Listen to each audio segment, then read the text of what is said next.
FIA anti corruption circle اسلام آباد نے زمین کے ریکارڈ میں جعلسازی کرنے والے اشتہاری ملزم کو گرفتار کر لیا ہے۔ ملزم نے اراضی کی ملکیت میں رد و بدل کر کے شکایت کنندہ کو 70 کروڑ سے زائد کی 24 کنال قیمتی زمین سے محروم کیا۔ مزید جانیں گے ڈان نیوز کے نمائندے شکیل قرار سے۔ شکیل، کیا تفصیلات ہیں؟ بالکل، اسلام آباد کے اینٹی کرپشن FIA کے اینٹی کرپشن سرکل نے اشتہاری ملزم جس پہ 70 کروڑ روپے کا فراڈ کرنے کا الزام تھا اسے گرفتار کر لیا ہے۔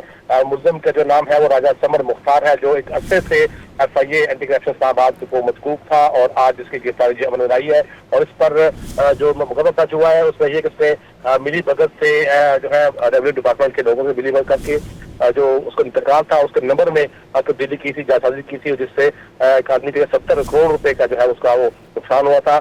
اور جو نمبر تھا انتقال کا اس نے جعلسازی سے چینج کر دیا تھا۔ اس کو گرفتار کر لیا اور ریمانڈ لینے کے بعد مزید تحقیقات آگے بڑھائی جائیں گی کہ اس کے ساتھ کون کون سے ریونیو ڈپارٹمنٹ کے کام جائے گی۔ بہت شکریہ شکیل قرار ان تفصیلات کے لیے۔